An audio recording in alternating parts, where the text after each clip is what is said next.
Hey everybody, this is Dave Swartz, and we're back again for Feast or Famine commentary, issue number 2. So this time we're going to dive into the second installment in the Feast or Famine series, published by Alterna Comics. This is the cover of issue 2, depicting a very cool golden sci-fi retro city under a dome. This is the alien world that our heroes Teska and Stein travel to from the first issue. Um, so in this one, we actually finally get to travel to this alien world. This whole issue, almost from start to finish, is chock full of all kinds of aliens and sci-fi tech and weird landscapes all over the place, right? So I really wanted to showcase, the city, the new setting that we're going to be exploring in this second issue on the cover. And again, first issue had these little characters in the lower right hand corner. Second issue, same thing. Third issue, same thing. But this time we get to see some of the aliens. Joe did such an amazing job with the alien design. I think he was just sort of tailor made for this type of story. We're looking at Dr. Reticula and Nurse. God, I can't remember her name. It's terrible. Uh, they play kind of a small role in the story, but I really loved their design. I thought that their design was so well done. I sent Joe a really quick sketch of kind of what I was thinking for these characters, as well as the general guy up here. But Joe, obviously took my ideas and dialed them up to 11. Just amazing, amazing work. So let's dive into the issue. I've talked about the cover enough, right?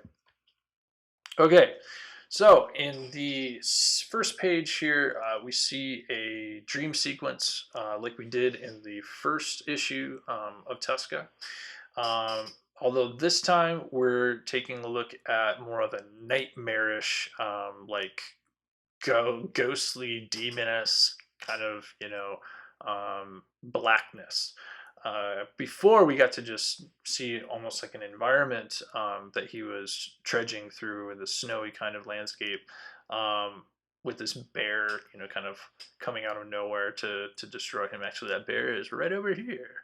Um, but this time, I wanted to just sort of talk about his dreams as more of like a feeling or this ominous sort of uh, he has no idea what is going to happen when they go over to this alien world. So I wanted this to almost feel like this is how he feels, less what he sees.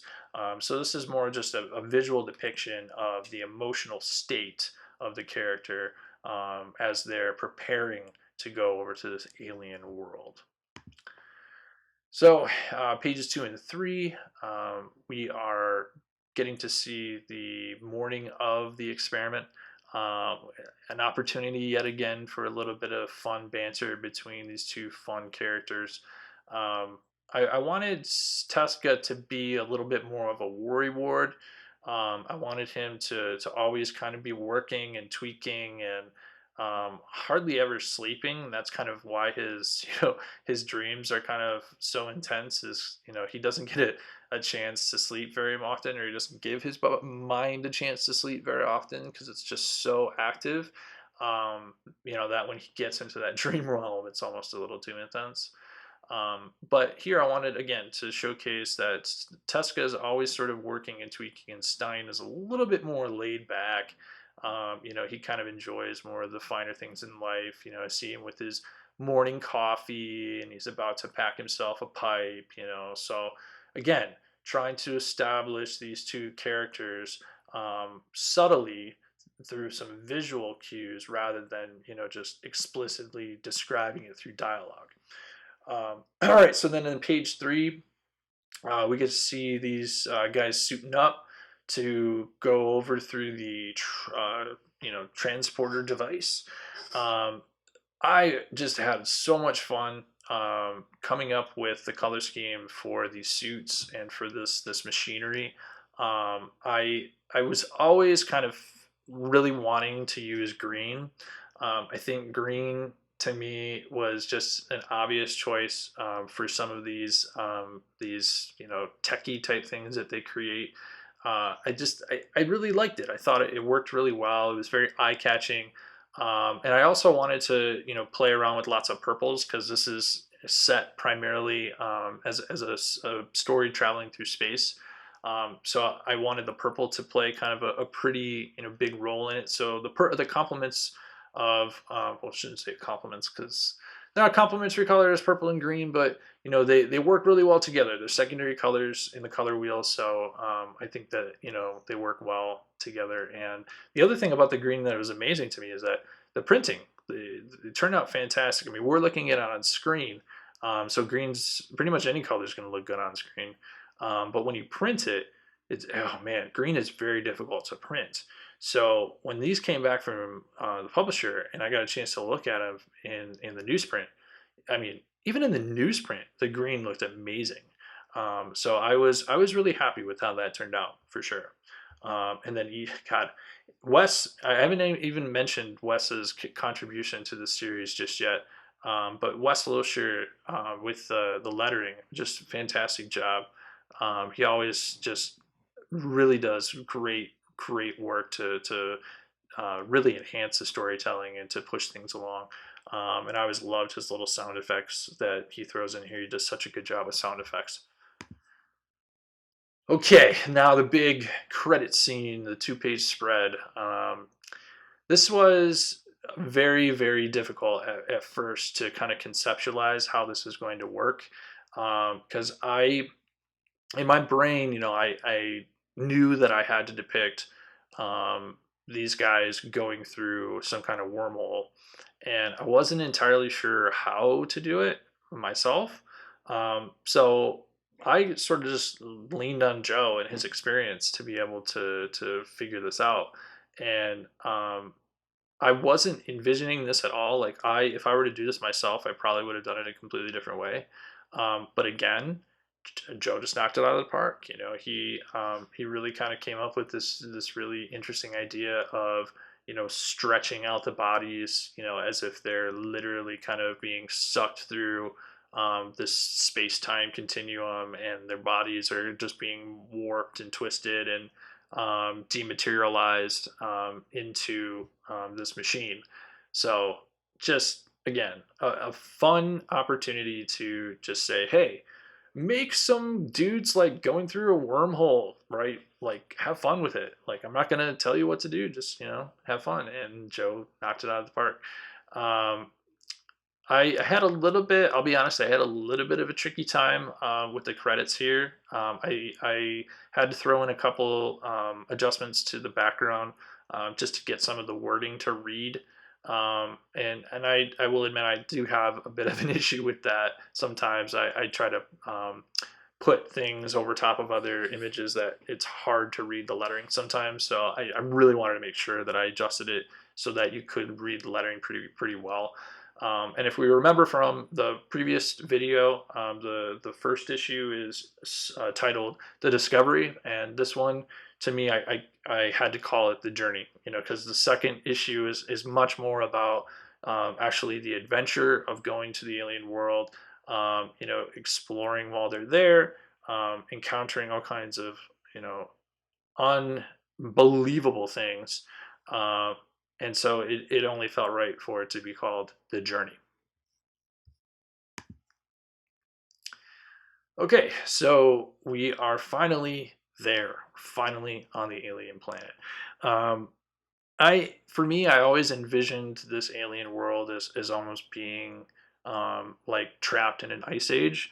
Um, I wanted to represent it as being a barren kind of wasteland in which a incredibly advanced alien city is trapped under a bubble, and it is this tiny little jewel or tiny little diamond that's amongst the vast desert of winter. Okay. So to me, I wanted to create this intense contrast juxtaposition of that, high tech alien world being kind of this last little gem on this barren wasteland of a planet. Um, so again, Joe did a killer job depicting this little transition where we're on the alien world. We have sort of the portal opening up, the two men sort of walking through the portal. I love how he did this like crackling effect on the figures here as they walk through. I mean, just masterful job there. Um, but I loved the ability to add just like little bits of humor here and there. So in the original script, I didn't have this little scene where when they first get there, everything is kind of fine, and then immediately both of them just puke their brains out. Because again, I always like to put a little bit of levity in my stories. I think it's important to give a good balance, give a good diversity to the emotional roller coaster that the reader goes through. Um, so in this moment, it's such a triumphant sort of accomplishment for them, and it's almost like a sacred kind of moment in a way for these men of science to bask in their success. I think for a second, but then have it immediately sort of brought back down to earth and being reminded that sometimes not everything goes as you plan. But the fact that Stein kind of makes this joke like I told you that we needed to prepare for spatial disorientation. Like they prepared for this, they thought about this, they just were kind of hoping that it wouldn't happen. And I just kind of thought it was funny that we had a double use for these little speaker things that they or speaker type microphone things that they have in the front of their space helmets. It's not just so that they can hear each other. It's also so that they can actually, if they need to puke, they can puke out of it if they need to. And then lastly, before we move on, just this last little panel. This is just everything that I wanted and more. When I originally told Joe what I wanted here, I was just thinking, okay, I just want to be able to see the vastness of space in a very awe-inspiring way. A lot of us, I think, are desensitized to some of this stuff because we live in an age where we can see, images of space all throughout the cosmos. I mean, just these massive celestial bodies to immense, clouds of dust and gas that are out there that are just beautiful and colorful. So, I wanted again Joe to run with it and have fun with it. The only thing that I was specific about is that I wanted this. I wanted that. I wanted to see a moon that had just like a frozen in time um, shot of a meteor that just like rocketed through it at such velocity that it sort of was, tore a hole through the moon. But that there was such a, sort of gravitational, disruption that everything was sort of like stuck in its position.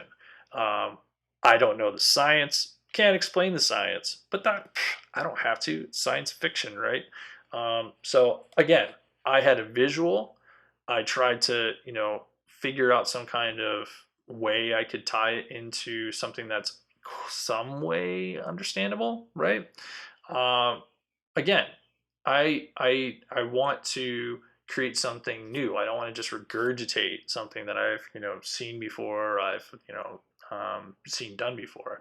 I want to try to create something new. So I had this idea a long time ago when we first came up with the story, and I believe it was part of the first cover of the pitch that we sent out to some publishers, and I thought it was such a striking image. It looks so cool that I wanted to bring it back. So now our two adventurers have, had a moment to collect themselves. They're ready to traverse this alien world and try to figure out where this signal is originating from. They're on the planet, but there's a signal that is sort of sending out this message, so they want to be able to track it down and figure out who's sending it. So they're going down the mountain. Um, they encounter a storm, but as the storm is kind of rolling in, so too are some very shadowy, quick predators. I again came up with this idea for sort of just like a mutated like polar bear. It's kind of just like this dark and ominous sort of thing. I wanted it to be reminiscent of what we know as a bear, but also have some qualities about it that were a bit alien. So if you see like up here in the right corner, this guy, he's got like all these sort of like ice patches, I think, kind of like on him. I'm not entirely sure what Joe had envisioned for the design, or I guess maybe like the real world science of what he was drawing here. But you know, the way that I see it, it sort of seems to me like these things have been exposed to the cold for so long that they've created patches that are almost ice-like on their outsides to kind of protect them from the wind. So again, all kinds of fun stuff that we can explore and create when artists are working with writers, and we're not necessarily directing specific things but kind of playing off of what the other creates. So again, really fun opportunity here. And again, another opportunity to play around with interesting visuals. I originally, when I had these guys done by Joe had put these ray guns as part of their outfit, and because pretty sure that I didn't have that explicitly written out in the script. Sometimes when I describe characters, I'm very specific as to what they look like. But sometimes I just say, for instance, with this, I just said, like futuristic retro spacesuit, right? Joe takes it from there, and I think he put these ray guns in their hands, or maybe in their holsters, I should say, on their belts. And I thought, well, hell, if they have ray guns, like I have to have them using the ray guns, right? So I rewrote the script a little bit to incorporate this sort of scene here, where they actually get to use the ray gun. And I thought visually it just turned out amazing. It's such a cool little effect. I love how Joe does his little ray gun effect here. But it gave an opportunity for heightened drama as well, which I thought the story needed a little bit more of. So it all works out, I think, in the end. All right, so now we have a bit of an issue. Stein has fallen, great height, seemingly dead. We're not quite sure. Tesca is, running or rushing to his aid. And then he quickly realizes by looking at his gauntlet here that he's alive, but he's hurt. So again, I wanted to increase the drama. I wanted to increase the challenge. These guys going over to an alien world, realistically, they're two scientists. They're not soldiers. They're not expert explorers. There's no Indiana Jones here. So I wanted to give a little bit more of that like realism, right? This feeling that it's going to be real when we get over there. It's not going to be just this hunky dory comic book story, right? It is more difficult and more, I think, in that way, realistic and reminiscent of what it would really be like if this were to happen.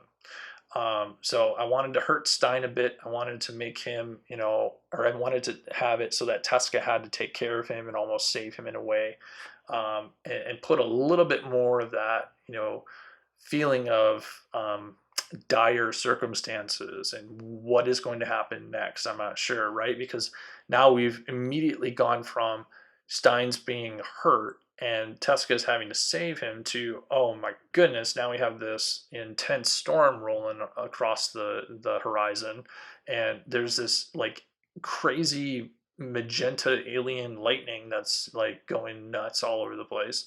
And all of a sudden now these two are being thrown into the air by some incredible hurricane force wind that came out of nowhere, and a lightning blast that is, hitting both of them, you know. So things are getting pretty hairy. Things are getting pretty hairy indeed. All right, so now the storm has thrown Tesca, hurtling him into the side of a mountain. Um, he lands on the ground with a thud, and these two are not in a good situation. However, we start to notice that we've got some very peculiar looking flying robots coming to investigate. Um, I, I haven't said this before, but the last couple of pages that we've taken a look at were the original pages that I sent in for the pitch. Now, conventionally, not the best idea. When it comes to sending in a pitch, it's the best idea, or I would say the best idea, is to do the pages that are the very first pages of the book, uh, or to focus your attention on sending in the pages that are going to be the very first pages of the book. Because if the publisher or whoever is reading the book cannot get into the story in the first couple of pages, it's not going to work out. The book is just not going to grab audiences like you think. Okay. So again, it's smarter, I think, in order to be successful at getting a story published, if you submit the very first few pages that you create for the book.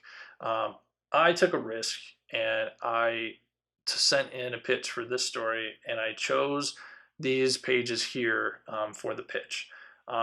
It's almost smack dab in the middle of the story, which again is not the best idea, mainly because it's difficult to explain what's going on, right? The editor, the publisher, whatever, they may just read it and go, "What the heck is going on?" Like I don't even know these characters. I don't know what's going on. With the conflict, it can be a big risk, but it paid off in my case, and I think it did only because the artwork and the storytelling of just this one scene worked well. I think it was a very concise scene, with maybe the exception of the beginning. However, I think it worked fairly well. But when we were originally creating this artwork, the only thing that I had asked Joe to change were these flying robots. I don't even think I have a copy of the original layout that he sent me for these, because typically when you work with an artist, for those who aren't familiar, they draw everything in a much more sort of simplified, foundational way. So everything is sort of just very sketchy. But I mean, there's enough detail in there that you can understand, what the pose of the figure is, where they're positioned within the frame of the shot.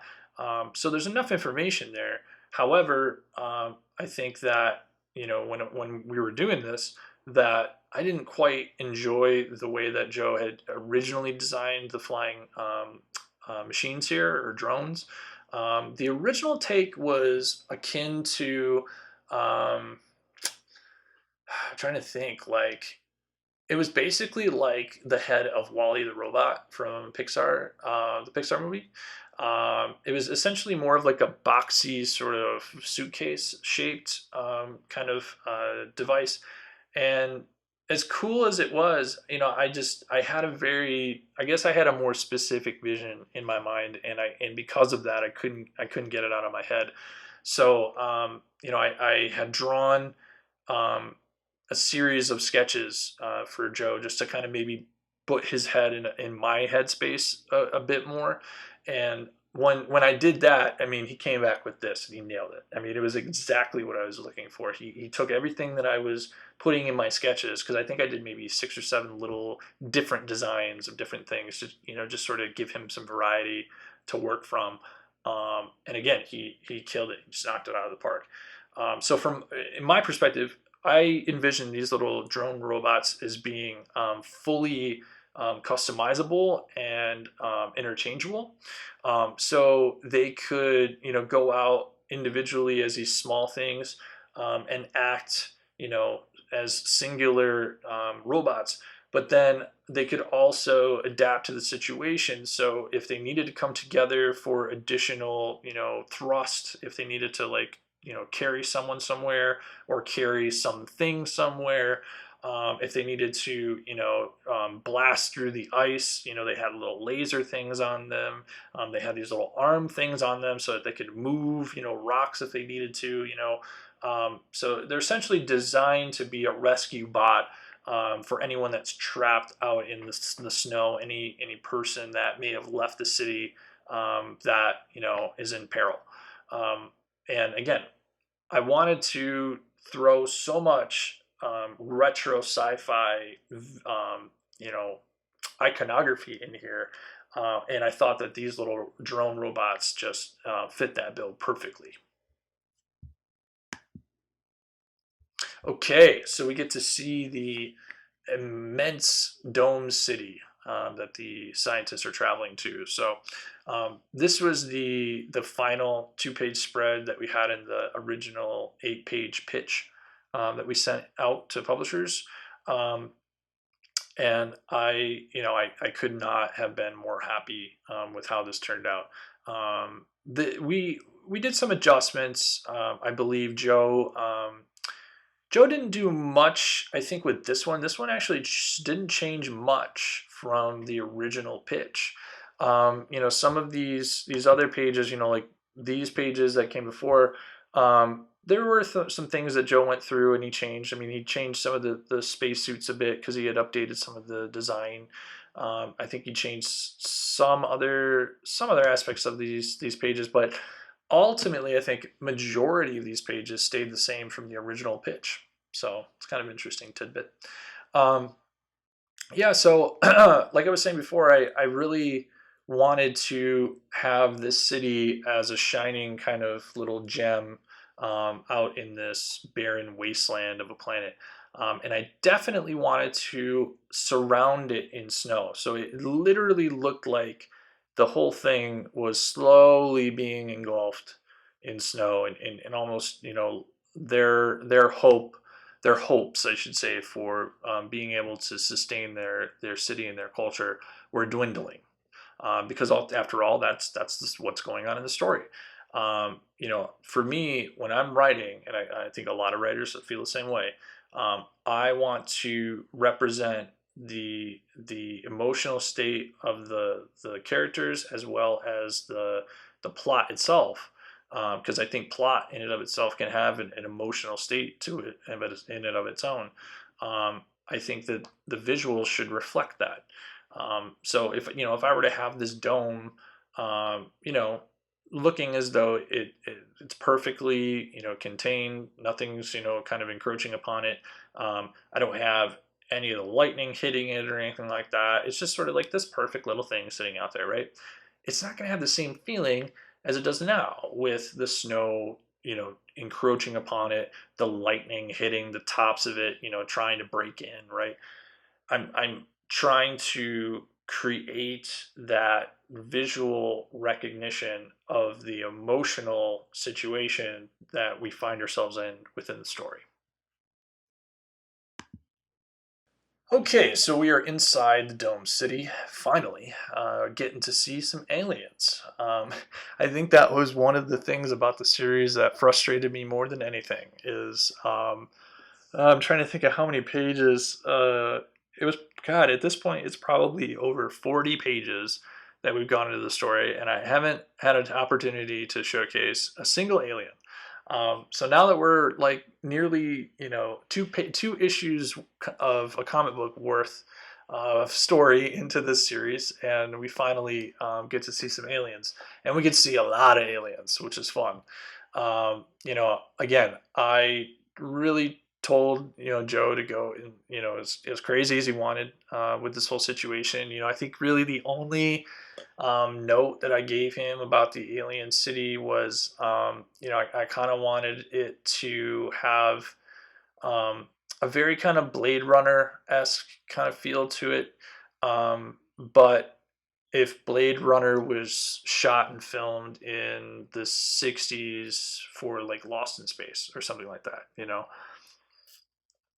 So I really wanted him to feel free to go through and have as much fun as he possibly could with it, and it really shows. You can really see the difference in a piece of artwork when the artist really enjoys what they're working on and when they really just are trudging through it. So again, kudos to Joe for just making such amazing things for us to take a look at. But you can see there's like little things hidden in there, like I've got like the little this guy over here. He's kind of like a Lost in Space type, robot, if you will. I think we've got some other guys in here too. It's kind of hard for me to see. I think there's like a little Star Wars robot down here. This guy almost looks like a Star Wars kind of like character, if you will. I love these like flying cars that he made for this book. It's just God, he just did such a great job.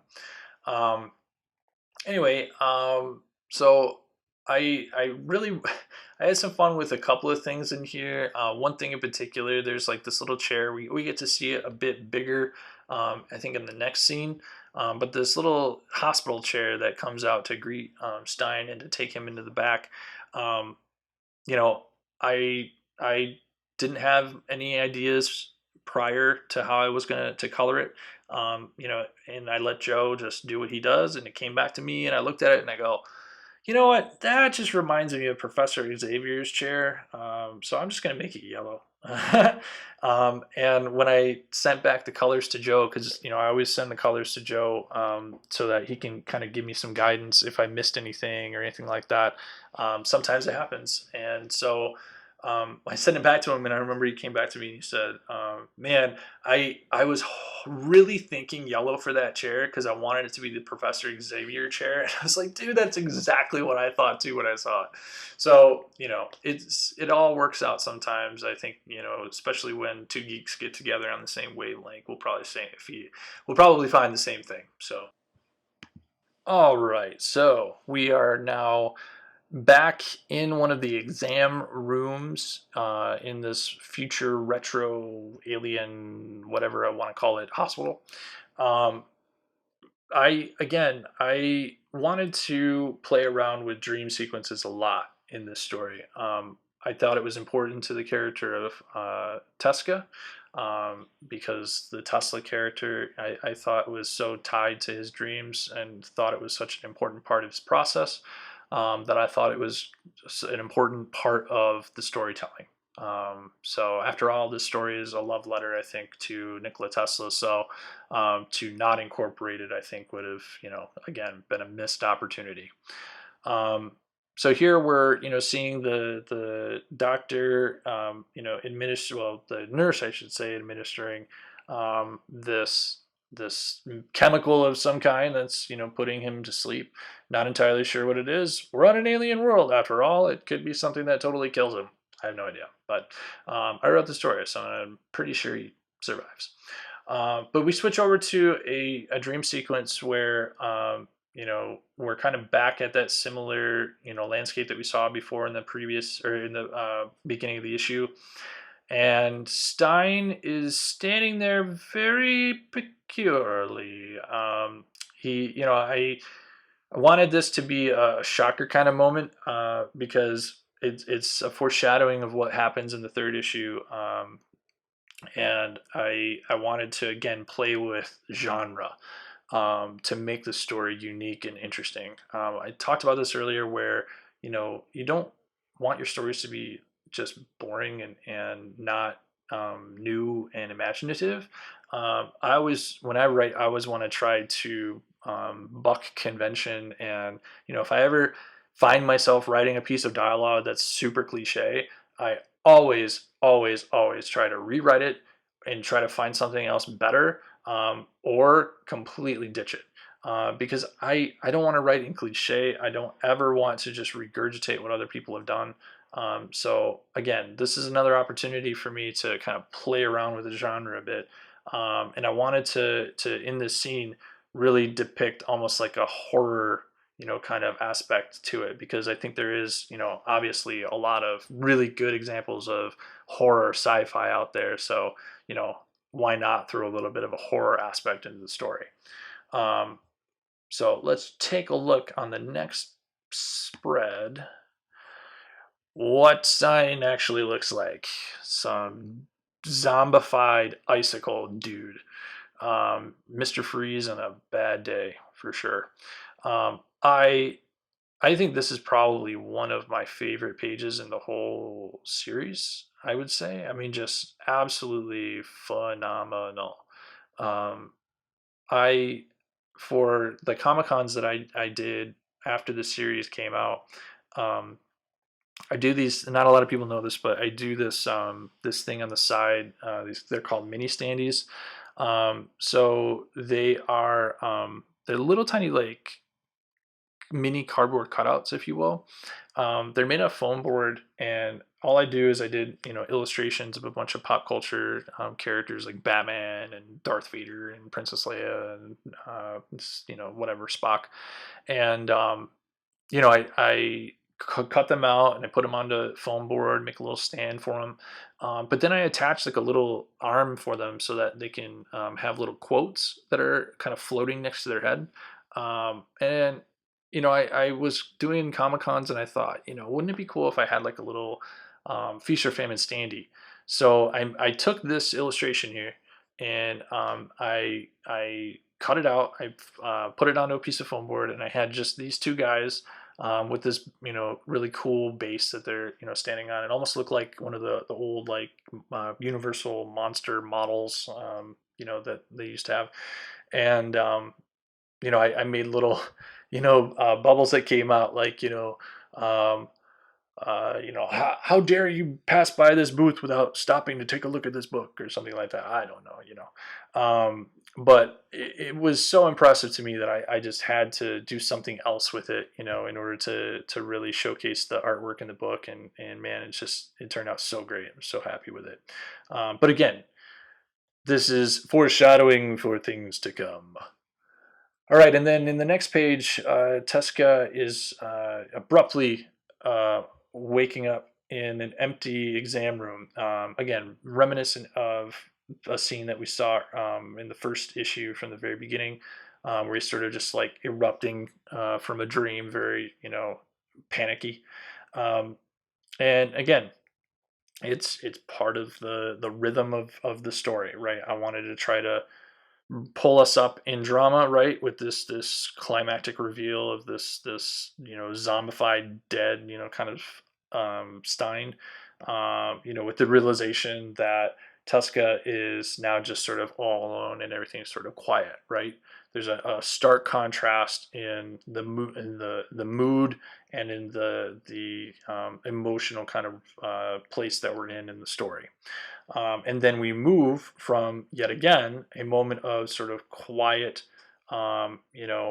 introspection, because Tuska is now realizing that crap, like I'm all alone on an alien planet. I'm literally strapped into this machine, and I've got myself into quite a fine mess, as he puts it here. But then in the next page, we get to see yet another amazingly designed character, General Buck Gordon, who is the head of the Dome City, the protector, I should say, of the Dome City. Obviously, this character is highly inspired by old retro 50s, sci-fi 50s characters, Buck Rogers and Flash Gordon, two characters from classic pulp, comics that I really wanted to put into the story in some way, and this was the perfect way to do it.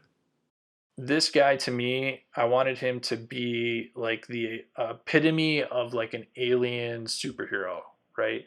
And honestly, I didn't really think too much about how I wanted this guy to look, other than I wanted him to have this sort of like royal, regal, kind of, a look about him. He's not like a king, he's more of a soldier. But at the same time, he needs to have like this gravitas, like, he is royalty in a way. So I really enjoyed the fact that Joe was inspired by like lions and cats in order to kind of create this alien sort of face for him. Plus, just like who doesn't love a good like bushy mustache? I just thought that that was like a really cool touch to really make this character unique for sure. Um, and then, we get to see a bit of a flashback storytelling of, what happened to this alien world.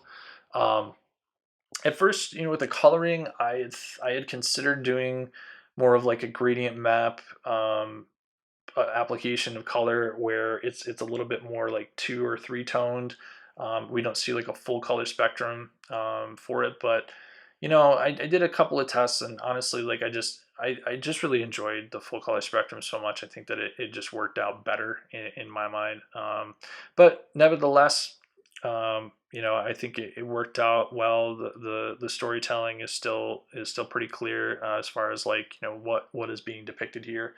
Um, but again, I wanted to create something that was a familiar type trope, of a beautiful, advanced technology that had some major cataclysm happen to it that it could easily happen to us. Like in this story, basically, like the moon has a meteorite that rips a hole right through it and just causes all kinds of gravitational issues with itself as well as the planet that it's previously rotating it around, and it plunges the planet into a ice age, giving rise to these like gigantic kind of mutant ice bear things.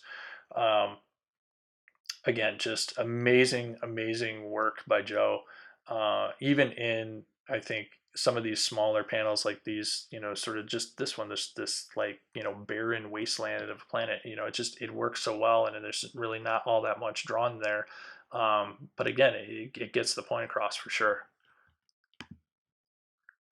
All right, so we are continuing the backstory as we return to the present, and we get to see Tesca and Stein reunited. Um, it was interesting for me this panel up here because this is actually kind of reminiscent of something that was in my previous book, Atlas Origins. I had a scene where they had a similar type thing with kind of like a council of elders, and they were looking at some um, spacey technology thing in the center of this room, almost like a holographic kind of thing.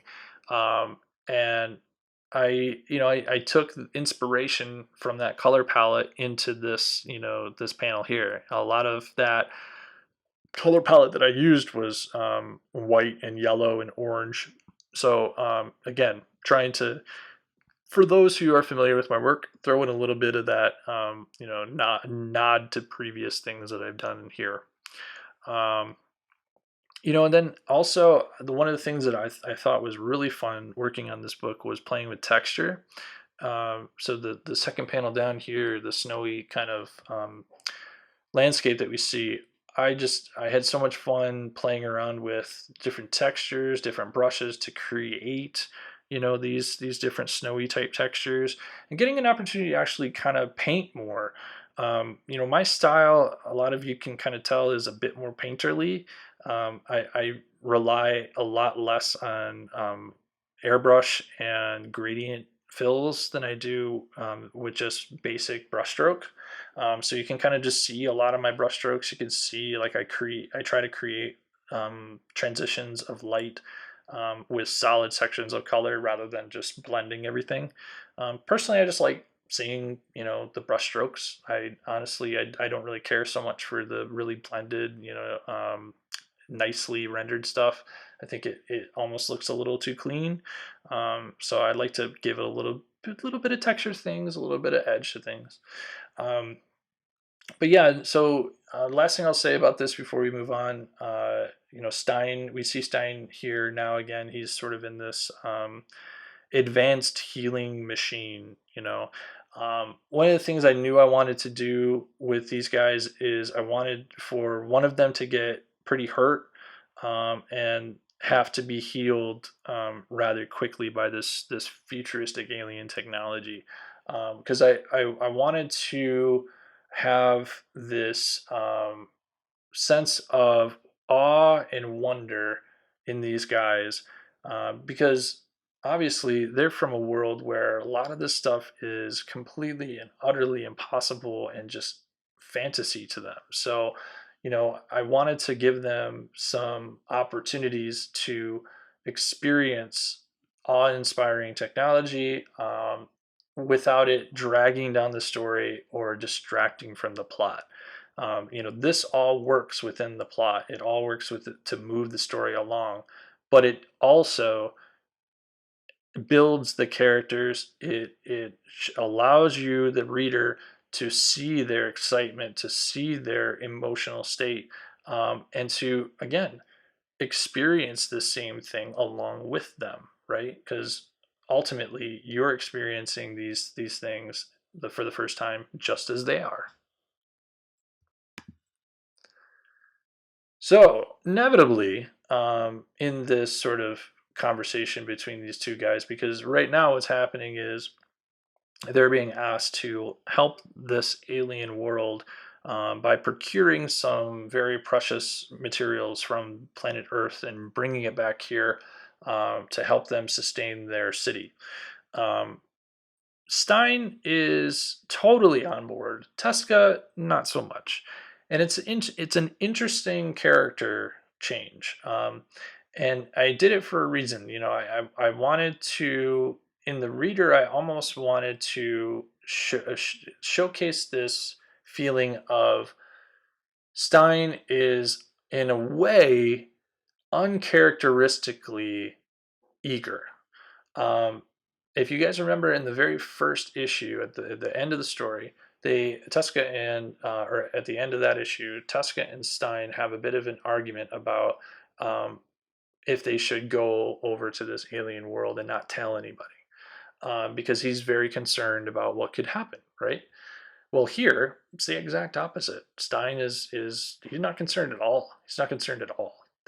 He's actually almost advocating to do it and is eager to do so.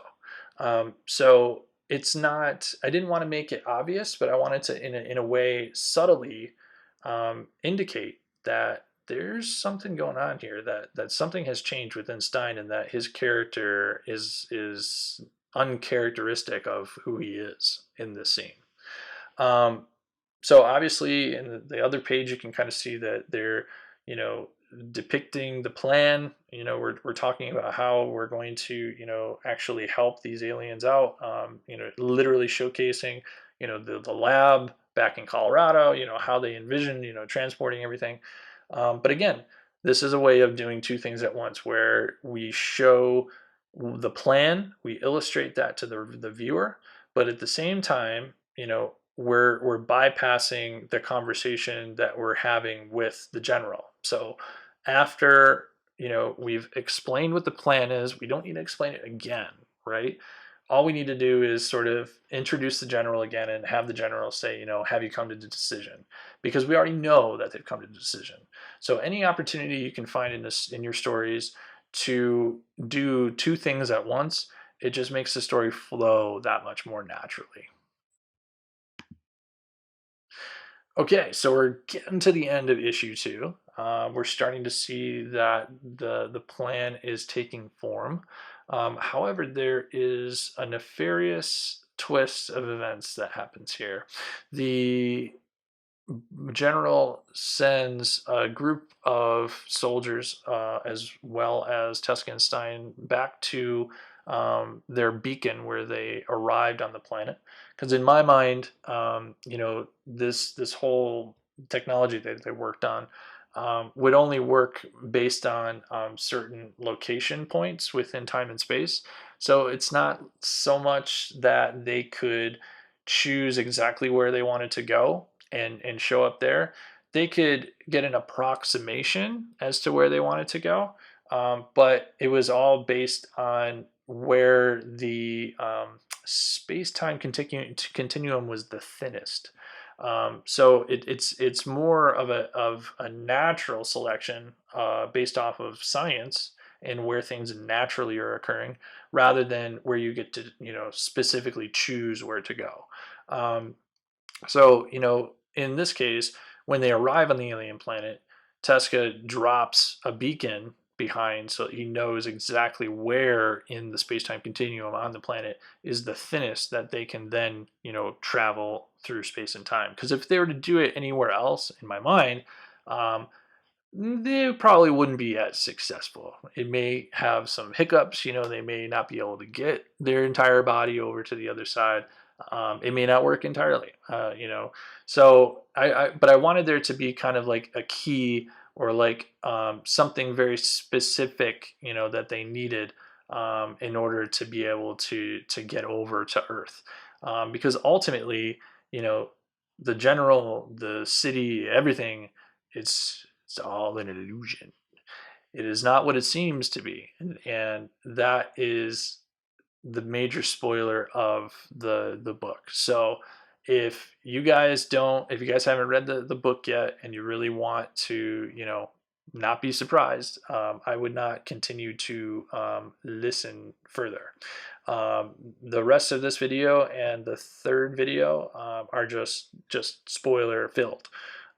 So as a warning for anyone who hasn't had an opportunity to read the book and still wants to, and still wants to be surprised, um, please don't continue watching the video or watching the commentary for issue 3.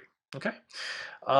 So we can see now that things have, become a bit nefarious. Stein and the general are being crazy pushy about this key. And again, I wanted there to be a moment of hesitation here within the storytelling, because obviously Tesla, I would, in my mind, envision him to be somewhat skeptical, um, but I wanted it to be subtle. I didn't want it to be, like where he's calling them out as frauds or whatever, or saying like, something's not right here and this doesn't feel right. Um, I would say it was much more of a moment where like I wanted Tuska to test them, right, and to test their patience, and to kind of see, how they would react. So he kind of responds, I need to make sure it's calibrated for 3 people instead of 2 before we can go. So he's trying to give like actual reasons why, or seemingly good reasons why, he's taking so long, to fiddle with this device. And really what he's trying to do is he's just trying to like flush them out. He's trying to call their bluff, and see, if they're real, or if they have more nefarious, kind of intentions. And ultimately that is the case. So what we ultimately see is that Stein has turned, and Stein is with them, and them aren't such good peoples. They are a pretty nefarious group of aliens that I don't necessarily explain just what they are in this issue just yet. However, by reading this, you can tell that they are somewhat connected. Um, I originally, when I came up with the idea for the book, it wasn't like I want this to happen, and then it's going to be these characters, and this are going to travel to this alien world, and it's all going to plan out like this. It's not always perfect like that. Actually, oftentimes it's very messy, your ideas. So when I originally started, I only had the characters that I kind of had in mind, but then I had like a secondary story that wasn't originally involved with this. So I kind of had to, take a bunch of different pieces that didn't originally fit together and smash them together in a way that I thought, was interesting and compelling. Um, so in this, the climax of issue 2, I kind of wanted it to be the antithesis of what we saw in issue 1, where issue 1 at the end, the two kind of scientists come together in sort of their own, moments of triumph and resolve that they are equipped to be able to investigate, to explore, to adventure out into the cosmos, and to be pioneers, right? And to do it together. And I think that with the ending of issue 2, I wanted that again to be the opposite experience. I wanted you to see these two guys separate, to see them go to become at odds with one another, and to almost be a fight for survival, right? Where you're not necessarily sure, is Stein gonna, kill Tesla or Tuska? Are these two going to just battle it out? Is Tuska going to wind up like killing Stein, inadvertently just to like save his own life? You don't know. So again, I wanted the second issue to kind of end with this, climactic kind of, you know, we're about to have a fight. We're about to have a brawl. This thing is about to destroy Tuska. So that's all I have for issue 2 commentary. Again, ignore the ad here on the right hand side. I didn't update this PDF, but I hope you guys enjoyed watching this behind the scenes commentary of issue 2. Feast or Famine, especially the second issue, is such a fun book for me to write and create. And it was, again, another really fun opportunity to explore retro sci-fi, I think, in all of its glory. So, all right, guys. The third one, the final creator commentary for Feast or Famine, is going to be coming next week. I hope you guys are ready for that one, because that one, oh man, there's so much to discuss in issue 3. There's so much that's revealed, so many spoilers, and all kinds of behind the scenes stories that inspired how this series concludes. So I hope you guys can check in for that next week. And again, if you have not subscribed to my channel here on YouTube, please subscribe so you get notified when new videos are available.